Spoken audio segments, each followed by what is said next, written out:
How many wines do you think you've had in your lifetime? Is that a trick question?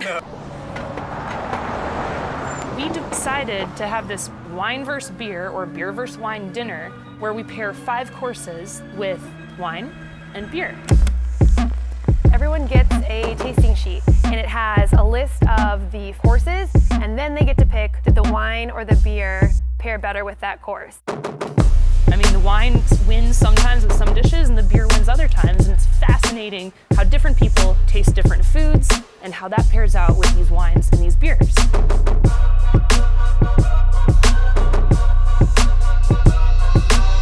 and I are going to pour the wine and beer independent of the food first.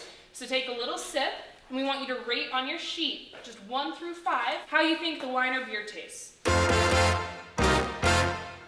My name is David Bro. I had the appetizer round and I did a Vietnamese style pomelo and shrimp salad. So the first beer that you guys are drinking is the Tampa Timeshare Grapefruit Basil Gose from Wrecking Bar Brew Pub. Fun story about Wrecking Bar, that building that it's in was built in 1900, and they just converted the basement in 2011 into Wrecking Bar as we know it today, which is a small craft brewery house and craft pub food. What they have is very limited releases of their beer. So when I tried this one a couple weeks ago, I was like, God, this would be so perfect with Dave Rowe's dish, because it's salty. It's actually made of sea salt, hence the Tampa Timeshare Florida name. It's a Berliner Weiss, but they call it a Florida Weiss because they also brewed it on top of grapefruit juice and with a little bit of basil. So you'll notice some of those flavors bringing out in Dave's dish, but it's not competing. It's meant to be equally as salty, which is interesting for a beer, right? Like, it's not your typical sour, not your fruity floral. It's a salty ale, and it's really fun, and I hope you guys like it. I'm gonna tell you, I was super intimidated by Kristen's beer choice because it sounded phenomenal. So I decided to have a similar story. She said, you know, you can't get this very often. It's something that she hunted down. Well, I hunted this one down too. This one came from Austria, all over Austria. Only one shop in Atlanta carries it. I went to that shop this morning and I bought 3 bottles. So I hunted it too. No. This is a Gruner Veltliner. It's a sparkling, which normally these types of wines are not done sparkling. So it's pretty unique. It's done in the classic champagne method. So if you want to think about champagne of Austria, that's basically what you're drinking right now. And when I thought about going with Dave's dish, whenever I do Asian kind of stuff, I like to do bubbly and I like to do kind of crisp and high acid. So this will kind of highlight the pear tones, kind of mineral, but it should go really well with the garlic vinaigrette. All right, taking it, putting it on the things. What? That tastes amazing. So good. So good. Oh my gosh. Tasting the beer with it. Oh wow. Beer tastes amazing with it. Wine tastes amazing with it too. We're gonna go with beer. Okay, so raise your hand if you like the beer. As a pairing? As a pairing. As a beer. Okay? Right? Hands up. Raise your hand if you like the wine as a pairing. Everybody put your head up because look, no one has their hands up. I actually thought, like, I kind of threw in the towel. Like, I'm not gonna win that round. I already knew that. Your beer was awesome. I picked the beer. I loved your beer with that dish. My wine died. It completely got swallowed up in the acid and the sour and the spice. And the fish.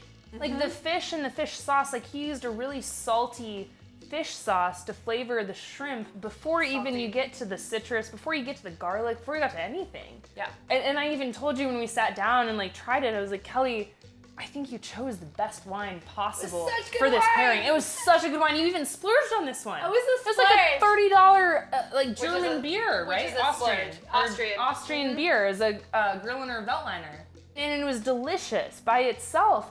And then with the dish, I was like, yeah, I mean, it died. It completely died in the bright acidity of the food. My wine had nothing. It was like done.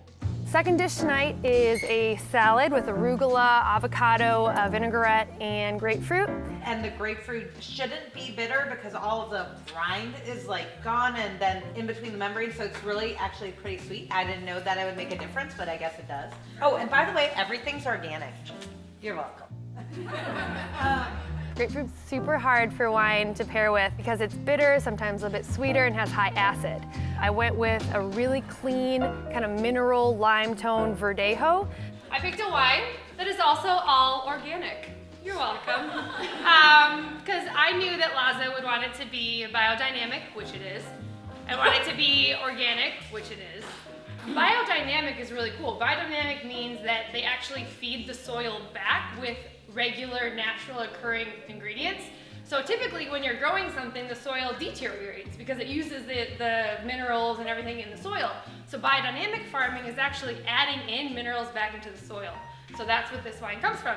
And it's clean and it's crisp and it's like a little bit of lime. And I thought, well, with avocado and all the kind of brighter acidity, I'd want to kind of drizzle a little bit of lime on top of the salad. So we're using a wine that has a little bit of lime flavor in it to crisp out the acidity.